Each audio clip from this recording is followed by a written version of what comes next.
Another stage of OWCS North America is in the books, and Stage 3 feels like a mirror image of Stage 2 in a way. The end result was as expected, but not before getting some wild twists and turns to get us there. It got to the point where people were asking me to bring back the recaps and give my thoughts on all of this, and I think now is a good time to do that. Because North America right now is the best it's been since the start of OWCS. With all the chaos to unfold, it's time for a debriefing of NA Stage 3's main event. Let's do a quick breakdown of this tournament as a whole, highlighting the significant games and the important storylines and takeaways for all of the relevant teams in this. Coming into last weekend, 8 teams made it through the NA group stage to have the honor to compete in this tournament for prize money and the chance of moving up in the standings for an opportunity to fight in Sweden in a couple of months from now. And it goes without saying that this felt like Toronto's tournament to win. A lot of people lately have been telling me I've been glazing this team too much, and it's not fair, but can you really blame me for saying these things, for saying it should be easy for them?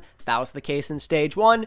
That was the case in Stage 2, and they were coming off of a high in the Esports World Cup where their franchise had the highest finish in any tournament they've ever played in ever. Not to mention they have the only livable wages and an actual team facility to play from, unlike these other guys. So you'd think it would be easy, but alas, in typical Toronto Defiant fashion, the mid-curse struck back yet again and made things stressful for their fans until the bitter end. It didn't exactly start off that way. In fact, things were going as expected in the early rounds. In the upper bracket quarters, it was 3-0s all around. Toronto absolutely smoked TSM, Nightmare beat their counterparts, Citrus Nightmare, showing those boys have a long way to go, NRG Shock made quick work of Timeless Ethereal, and then Timeless were able to damn near hold Fluffy Dreamland to 0 points across all 3 maps combined. Before seeing how they'd pit up against each other in the upper bracket semis, first there were a couple more games on day 1 to take care of to see who'd unfortunately have the pleasure of being 7th and 8th respectively.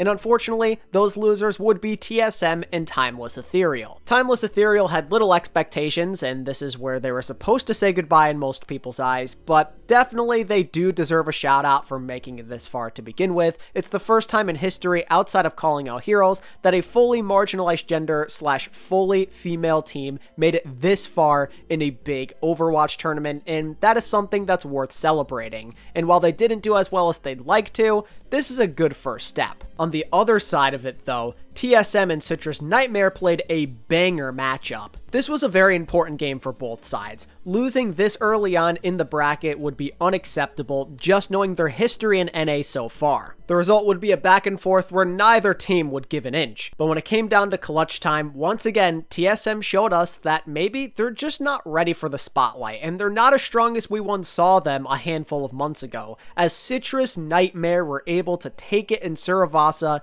and win the series. A little close for comfort, but they were able to win a game in a big tournament without Lethal, which is a good step in a right direction. But those were the only positive steps they'd be taking, cause their tournament would end in the very next round. And to set up for that, they'd end up playing against Timeless, who got 3-0'd by NRG. I was hoping this game would be a bit closer just because I think Timeless are kind of underrated with their roster, but NRG Shock showed that they are different now. They were able to get past some growing pains in the groups, and they looked significantly better in this one. For a team that only fully assembled the way they are a couple of weeks ago, the cohesion is moving along pretty damn fast. Kellen won Player of the Match in this one. We saw the full potential of the DPS trio with PGE, Tree, and Scissors all putting in work, and Ultraviolet seems to provide a bit more consistency at that starting flex support position on the non-Alari heroes. Really impressive win for NRG Shock. They were able to take care of business in a bracket that was aligned favorably for them to make it all the way to that upper bracket final and guarantee top 3. The other upper bracket game also happened to be a 3-0 for the team that you'd favor in Toronto.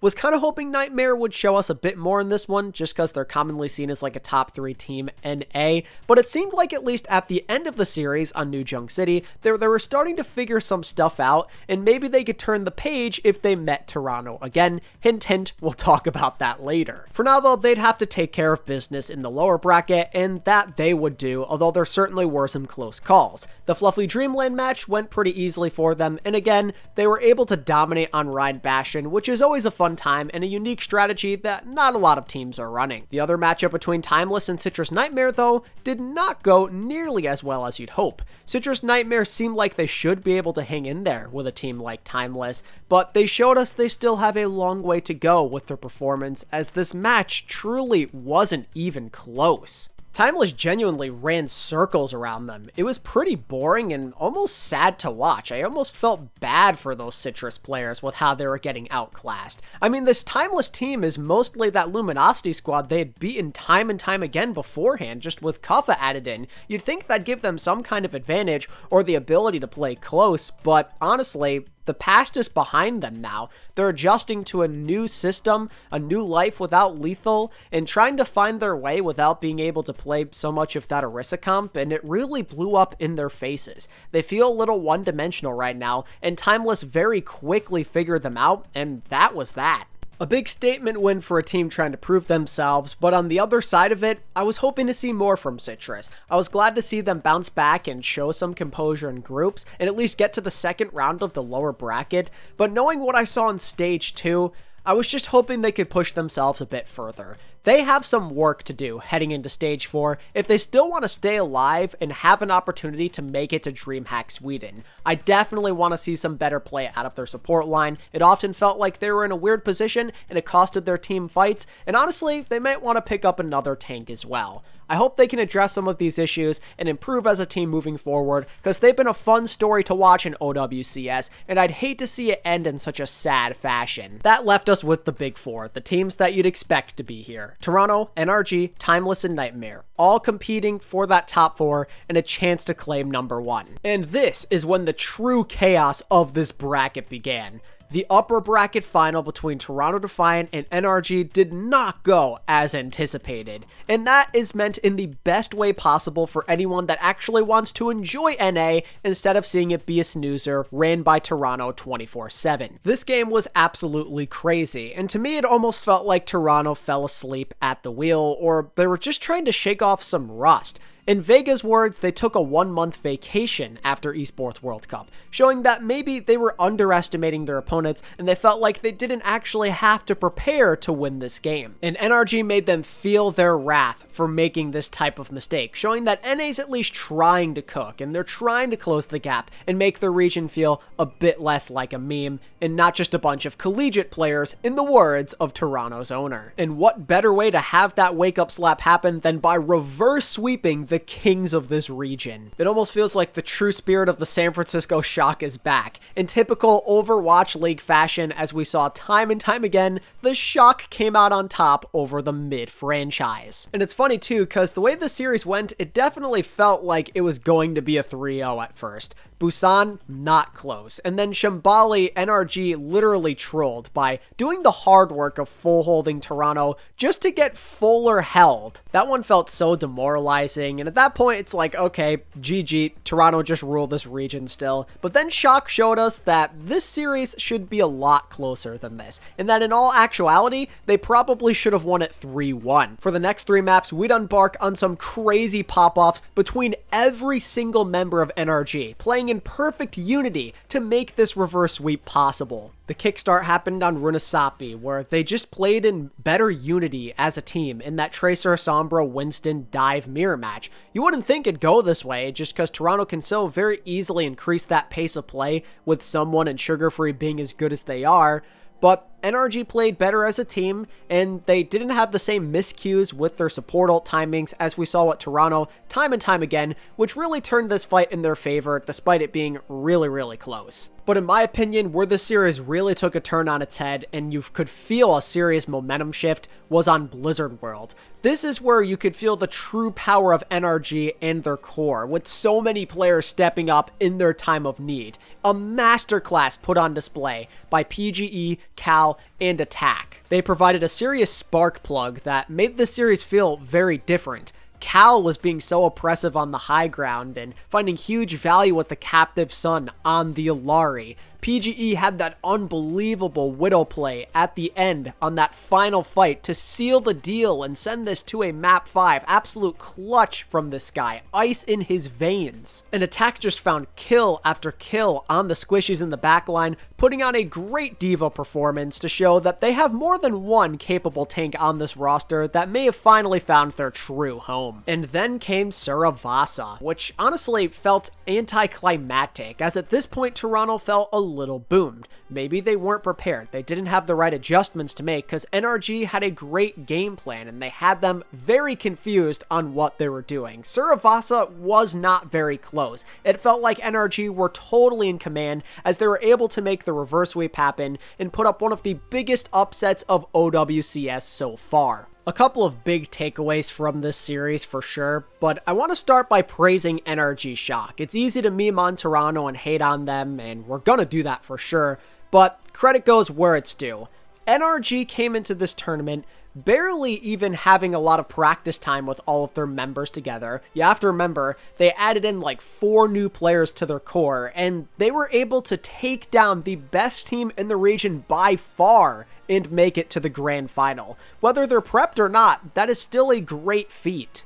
And what I love about this run is that it felt like everybody was a contributor. It didn't feel like people weren't pulling their weight at any point in the series. Everybody got playtime at one point or another, and they all made some massive contributions. PGE with the Widow plays, Tree just being a consistent DPS, Scissors able to compete with Sugar Free on that Tracer, Kellen and Attack on ping, playing out of their minds, and honestly being the catalyst in this series, as it didn't feel like Toronto were shooting the tanks enough. In the words of RuPaul, Kellen had a lot of free range, and it felt like he diffed someone in this series, which is absolutely absurd to say in the year 2024. The literal OWL 2023 MVP lost to Kellen, who's been on like a million teams at this point. He was the better tank in that series. And honestly, I couldn't be happier for the guy. It's been rough for him since leaving Contenders. He just hasn't been a part of a stable franchise since he left. He's bounced from team to team. Nobody seems to want him. He's been on some terrible teams as well. It feels like NRG is the right fit. Despite playing on high ping and maybe having a bit of a culture shock, he did so well for these guys, and I'm glad him and Attack are both here. They're making for excellent Korean imports. After starting off so slow, this was such a huge win that really puts them in the right direction with their confidence and shows them they really can play as a team with this type of strategy, and you might actually have to take them seriously. With how they played in this one, even though there's a lot of Overwatch left to be played, I think it's safe to assume that as of right now, they are a top 2 team in NA. Who I certainly do not have a lot of praise for, though, is Toronto for losing before even making it to the grand final for the second consecutive stage in North America. I thought after what happened in Esports World Cup, they'd be past that, and after what we saw in Stage 2 when it happened the first time, they'd looked so locked in since then, but apparently they took their foot off the gas, and this was the consequence. Come on, let's be real for a second. There shouldn't be any excuse for them to not be in that grand final, and to not be beating everyone with relative ease. They have every advantage in the book,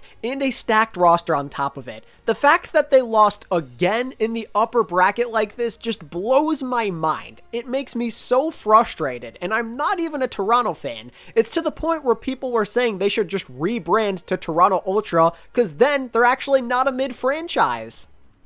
I mean, what are we doing? Lock in. You're not guaranteed anything if you don't do that. You're going to lose out on easy money, as you almost did this go around. There was a lack of communication. They weren't burning down Kellen. Their backline got completely outplayed in that matchup, at least Vega did to a certain extent. It was just a very poor performance from a team that you expect a lot more from, especially in a region that literally is supposed to be theirs. And I mean, maybe if it was just one slip up, I'd be okay with it. They did their review apparently. They usually never review in this region, but they did their review and they felt like they had an answer. But then the next day in the lower bracket finals, they almost lost to Nightmare. They came pretty damn close. And unlike in the NRG series where they fell asleep and got reverse swept, they found themselves down in this series. They were down 2-1 on the brink of elimination before the grand finals. And the way in which it happened, it was almost like, oh my god, they're actually gonna lose this.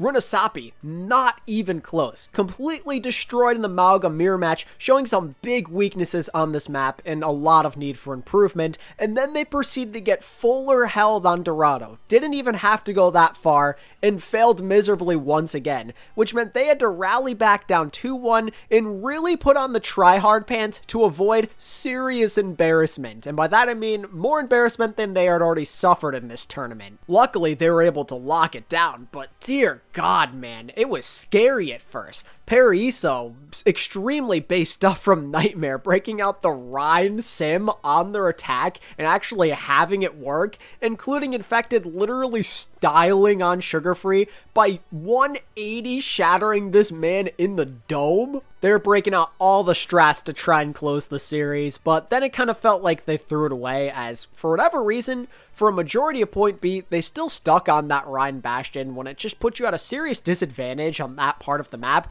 I don't know why they didn't swap sooner, but that certainly helped set up Toronto for success to take that map back, even though it was a little scary at first. But I swear to God, I still thought they were going to lose on New Junk City, especially with how it started. That seemed just like the Mauga map. Everybody likes to play Mauga on New Junk City, and Nightmare even took the first round. They were up 1-0, 2 away from taking that series, while Toronto and someone were playing Sigma for whatever the hell the reason. But then the turning point of the series came, and it really felt like that was over for me after that. It was when that first fight happened on the second point, where they tried to do a cage fight very close to the edge of the map. I don't know why they decided to engage there. They saw an opening, but immediately their Mauga lost like all of their health, and then Vega just booped everybody off the map. It was just a poor choice, and to me it felt like that was the beginning of the end. That's where they got boomed. They really messed up there with momentum in their hands, and then the rest is history, unfortunately. Nightmare damn near did the funniest thing ever. We were so close to ultimate meme status, and shout out to Infected for saying if NRG can beat Toronto, then so can we. Love that confidence. They came up short this time, but it's impressive to take them as far as they did. No doubt about it. They had to answer the question if they truly were top 3 worthy. It felt like the roster was on paper, and they went out and showed us in their first stage together that they are certainly legit. They played well and very clutch at some points against some good teams. That Timeless matchup was a little concerning going down 2-1, but they pulled it off and then did what they did against Toronto. I wish that we got to see them play NRG. That is my only regret about this tournament and seeing NRG reverse sweep Toronto. I wanted to see that Nightmare Shock matchup very badly, and now we won't be able to see it until stage 4 at the earliest. But hey, what they did was more than satisfactory. They answered all the questions, and they showed us just why their roster is so exciting between the tank rotation, Seeker. You never know how Lethal will do when he gets more playtime. This team is in a very nice position to very easily be top 3 in North America and participate in DreamHack Sweden in just a couple of months from now. Again though, Toronto, man, so damn close. Why did it have to be this close? It is crazy. This game took someone in Merit being prime Florida Mayhem levels of MVP to make sure this one didn't slip away. Someone had to break out the big boy pants on that Sigma. Yes, in the end, they made it to the grand finals, and then in anticlimactic fashion, they 4-0'd NRG Shock, got their revenge, did their trash talk, or at least like their owner did, and that was cool. But man, to have 2 uncomfortably close games like that is tough. It's not what you want to see as a Toronto fan. Maybe they'll lock in for stage 4 and onwards, but the damage is already done. It feels like their fans can never enjoy themselves. It always has to be hard, even when they're winning. I don't want to hear any excuses either. You just can't make any for them at this point, and it's why no one is truly going to see them as a threat when it comes to international competition. Even what they've done in the past, people are going to question the validity of it. That's how it's always going to go with this franchise. Doesn't matter the year, doesn't matter the roster, those allegations follow them consistently, and this tournament is a prime example of why. So much for playing against these college players and for NA being a joke and having no competition, am I right? I swear they make it too easy with this type of stuff, but for the sake of all of their fans out there who have been patiently waiting for success throughout the years, I hope they get it out of the way now rather than later in Sweden where you can't afford to make those mistakes. To give some closing thoughts though, NA Stage 3 was a pleasant pleasant surprise. By far the best this region has looked, and by far the most entertaining it has been through 3 main events. Blame it on Toronto being mid, or the excuse that they're on vacation, or not caring or whatever, but it doesn't change the fact that these were some of the most entertaining games this region has had to offer since the literal start of OWCS. I mean, there was like 3 consecutive map 5s between the lower bracket semis, the lower bracket finals, and the upper bracket finals. For the first time in a long time, there was life in this region, like some very needed life, especially after the implosion of M80 and everything. We're looking to see some new teams arrive at the top and give it some personality and some spark, and I'd say that NRG, Nightmare, and Timeless certainly accomplished that. NA, at least for the time being, finally feels fun again and is somewhat worth taking seriously. And NRG and Nightmare, for example, they feel like teams with high upside, who, if they can string it together, may even be a threat against the lower-end EU teams if they make it to DreamHack Sweden. I'm excited to see what these guys bring to the table. For once, it's not just all about Toronto, and that is a welcome change. But that'll basically do it for me, ladies and gentlemen. Let me know what you thought about this NA tournament down in the comments below, and if you're excited for NA coming into Stage 4. And of course, if you enjoyed this video and you want to stay up to date with all of the most recent news in Overwatch Champion Series, be sure to give this video a thumbs up and subscribe to the channel if you're new. And until next time, this is ATP, signing out. Peace.